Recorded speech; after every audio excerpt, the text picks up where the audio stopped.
Bonjour à tous et bienvenue dans cette nouvelle vidéo dans laquelle nous allons parler de l'imposition des revenus en 2024 pour les revenus de 2023. Donc je vais vous présenter un tableur qui va faire état des nouveaux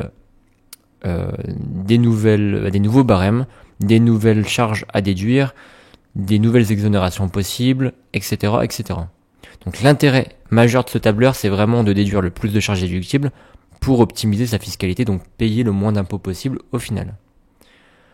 Voilà, pour rappel, pour les personnes qui sont intéressées, vous pouvez vous le procurer en me contactant par email à fisca.imo@gmail.com. Je mentionnerai l'adresse en description et en commentaire que j'épinglerai. Et voilà. Et également pour rappel, quand vous voulez déclarer vos impôts, les impôts, l'administration fiscale vous préconise de faire une déclaration automatique, donc juste de balayer la déclaration, mais au final en fait vous allez être imposé en déduisant seulement le forfait à 10%, et bien souvent le forfait à 10% il est bien moins avantageux, donc vous payez beaucoup trop d'impôts pour rien. Donc le mieux c'est de déduire le plus de charges déductibles, et on verra à travers les différents onglets qu'on a énormément de charges qui peuvent être déduites. Donc l'onglet total, c'est l'onglet vraiment de récap qui va totaliser l'ensemble des revenus et va être déduit par l'ensemble des charges. Et ensuite, on aura le reste à payer. Cette année, on a eu une revalorisation du barème progressif de 4,8% dû à l'inflation. On a des frais de transport qui sont restés inchangés au niveau du barème. Également, on a toujours deux méthodes qui sont possibles, soit le barème kilométrique, soit les frais de transport réels. Bien souvent, l'utilisation du barème kilométrique va être bien plus avantageuse, sauf si vous avez un véhicule de location type leasing. Voilà. Les frais de repas, ils sont passés de 5€ à 5,20€. Il y a toujours des spécificités, il faut bien faire attention. Donc toujours, j'essaye de mentionner le plus de détails en commentaire. Donc soit les commentaires sont directement dans les cellules, comme ici par exemple, ou alors c'est des notes. On a les frais de déménagement également, les frais de double résidence, le télétravail, un onglet que j'ai créé pendant le Covid et qui était très très utile. Les frais de formation, et oui, également le télétravail, c'est bien en proportion du bureau, donc de votre espace de travail, et la proportion du télétravail dans l'année.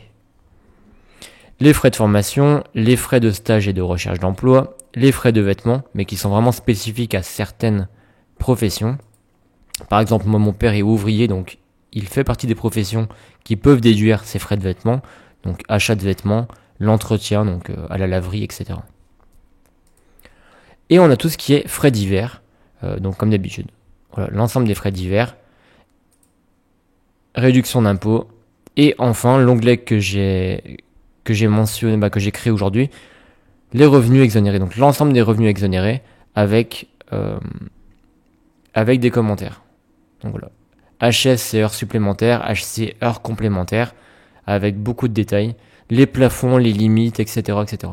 Prime exceptionnelle, prime Macron, les pourboires, revenus et apprentis, revenus des apprentis et étudiants, les prestations diverses. Il y a vraiment tout qui est mentionné, tout est à jour.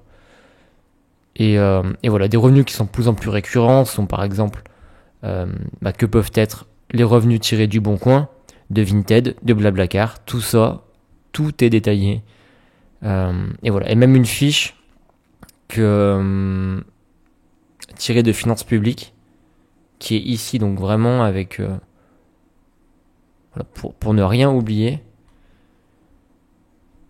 Et voilà globalement ce que j'ai rajouté. Voilà, la décote a été modifiée, le plafonnement du quotient familial également, le forfait repas. J'ai rajouté une colonne pour les parents isolés et j'ai rajouté un onglet pour les revenus exonérés. Voilà, et ça permet vraiment de déduire le plus de charges possible et d'optimiser sa fiscalité au maximum. Moi, je connais beaucoup de gens qui font une déclaration automatique, qui payent 300-400 euros en ayant des revenus qui sont assez faibles pourtant, alors qu'en déduisant rien que les frais de transport et les frais de repas, des frais qui sont déductibles dans la plupart des cas, sauf par exemple les frais de repas si vous avez une cantine, ou si vous pouvez rentrer chez vous à pied, etc., etc.